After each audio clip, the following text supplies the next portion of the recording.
Hey Grove, it's Brooke here, Carnation Grove. Randy, we were out here today, kind of looking around. This is like a little creek right here. That's one of our side mountains that we have. I don't traverse through these during the summer, as if you watch my video on snakeskin, you know why. Wintertime, I'll probably do like a tour up there, up through the mountain. But we were down here because he was showing me this right here that popped up, which is a just a lily in the lily family, but that's new. I don't know where that came from. But when he called me over here to show it to me, the nettle stalks here are amazing. That was a willow tree that had fell on our house several years back. But behind the forsythia bush over there and the apple tree, we got the apple tree over there.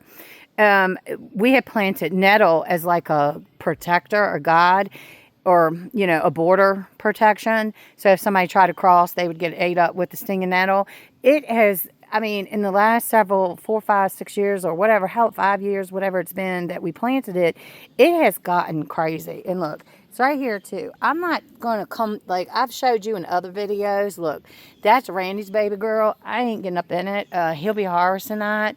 Again, nettle is, I wanted to just strictly do medicinal properties today because I'm getting ready to show you several different plants. And I'm trying to, again, make these as short as possible.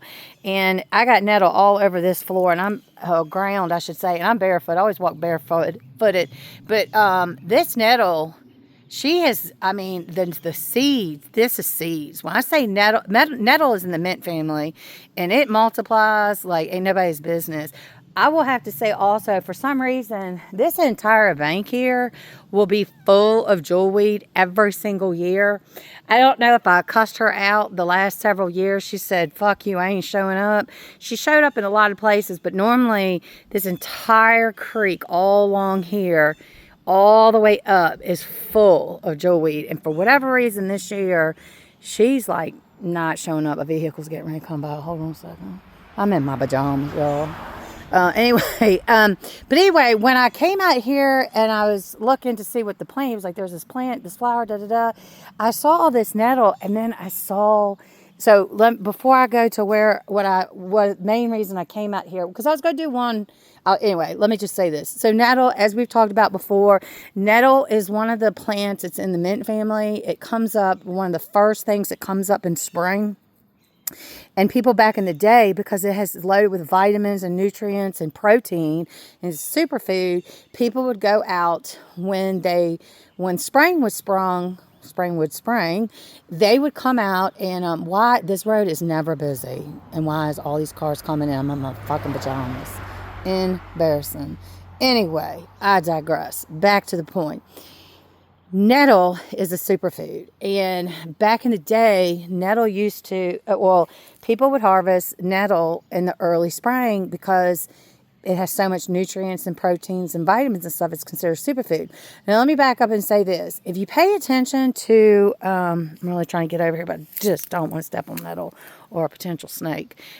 When you think about herbs medicinally, they go with seasons, and the earth truly provides you what you need when you need it. So like right there, that's a jewelweed. That's jewelweed. It's in the impatiens family. It hasn't flowered yet. It's got like these orange, the hint of yellow blooms. And those that obviously, I shouldn't say obviously, because some people don't know, so I apologize for that. But jewelweed typically grows around poison ivy because it's the antidote to I don't want to say the word infection, but the antidote to whatever is going on. So right there, you can see that's a bunch of poison ivy growing up. So like when in the fall, which we'll go through in the fall, you'll see a lot of what everybody thinks is ragweed, but it's actually goldenrod growing up by the ragweed. And goldenrod is the antidote to the ragweed, because a lot of people are allergic to ragweed, and they'll have allergies in the fall. and they think it's goldenrod. Well, actually, goldenrod grows by the ragweed, and goldenrod is a natural antihistamine along with all kinds of other things, which we'll go through come fall when they start coming up. But also, the interesting thing about ragweed, if you harvest the leaves of ragweed prior to it flowering, it's actually an antihistamine to the flower itself, which is pretty phenomenal.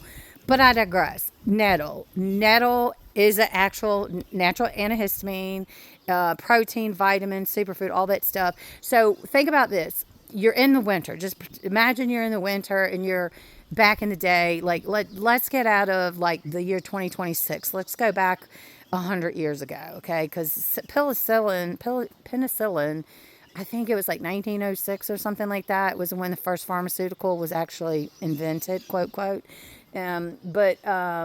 People lived by nature. They lived by seasons. They ate in season. The herbs, the natural remedies, all that stuff was in season. And so think about winter. What happens in winter? You're hibernating, just like a bear, right? You're hibernating.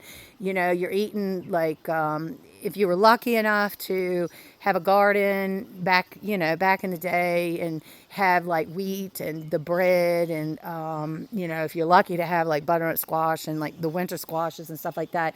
But you ate a lot of like meats and heavy foods that you were able to preserve, or you were hunting the deer and stuff like that, and you're eating those heavy foods. So come spring, what happens is the earth gives you what your body needs. So that's why purple dead nettle comes up. Purple dead nettle is another natural antihistamine. So there's a lot of natural antihistamines.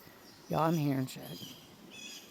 There's a lot. I know that's a snake den over there somewhere. Look at that. I know that's a snake den. Anyway, purple dead nettle is another natural antihistamine. You can eat it, you can tincture it, you can make a tea with it. Same with nettle. Seeds of nettle is actually potent medicine as well. But anyway, so back to like spring. So dandelions come out. So your body needs to naturally detox the liver and the kidney.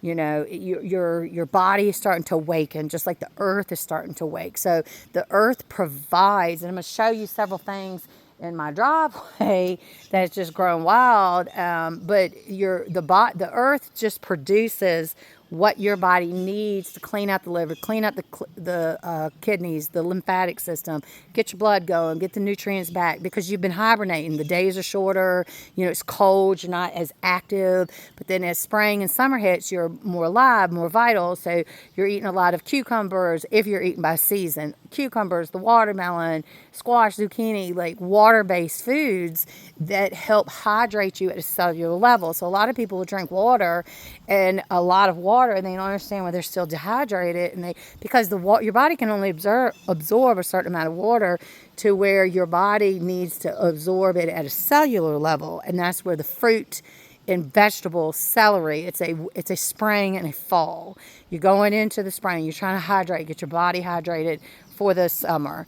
Coming out of the summer, celery is and cucumbers can go all season, but in general, no, not general. Cucumbers are completely summer and into fall. They do not do good in cold. But you need that hydration.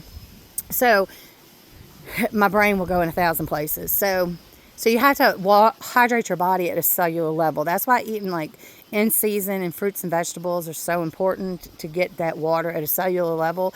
But also in the wintertime, a lot of people think that you don't get to hydrate in winter, but think about it. Your lips will get chapped in winter. Everybody thinks it's because it's cold, but now your skin is dry, your lips are dry, because your body is totally dehydrated, because you're not as, quote, thirsty, because you're not sweating or out in the sun. It makes sense, right? So anyway, that's Nettle. Nettle's a good one. She is everywhere. I am really not trying to be a part of her. And then that's burdock, which we've talked about burdock before. Burdock is, now, nettle is a perennial in most zones. So perennial, for those that don't know, perennial comes back every year. Annual dies back. So like in my zone, basil is the annual. And believe it or not, peppers are perennials. But in most zones, peppers are annuals. But peppers are traditionally known to be perennials in hot climates. They will produce peppers, any pepper that you're growing, all year round if you're in the right zone. It's probably like 10, 11, or 12 zone. But anyway, so burdock is a biannual. That means that it does this. It produces these leaves the first year, and the second year it's going to sprout up a stem and it's going to produce the seeds. And I probably have some, I do have some over there on my other side that I have to show you. But burdock, people will use the leaves. It's great for the blood. People will take the root, they'll eat it. A lot of, like, I think it's like Asian stores, you can find burdock root. And actually cut it up and eat it and fry it up. People will fry it up, but it's phenomenal as a, again, we're not doctors here. Everything's for educational purposes only, but burdock is also like really good for the blood. It's a natural antibiotic. If you've ever heard of Essiac tea, burdock root is in it. Essiac tea, the Indians used to use for cancer. That's a virus / parasite. Look, research Essiac tea, Mountain Rose Herbs. I say all the time, I'm not affiliated with them, but they have Essiac tea powder, and there's a specific way that you have to make it with a sterling silver pot and a specific pot, a specific way to make it, and they give you the instructions. If you're ever interested in that, for that specific situation or preventative, Essiac tea. Mountain Rose Herbs, they have it in powder form, or you can harvest your own herbs. Slippery elm bark is in one of them, is in the blend, and it's endangered, and I don't personally have a slippery elm tree around here, so I would have to personally buy it. Burdock, yellow dock is in it. I'm trying to remember everything's in it, but it's a potent medicine. So anyway, this is burdock. This is the main reason I was going to get to the Coltsfoot for you guys, because these are going to be most of the season. I didn't get, obviously, because I wasn't doing videos, I didn't get to show you the actual yellow flower. Coltsfoot is Coltsfoot. It looks just like a Coltsfoot.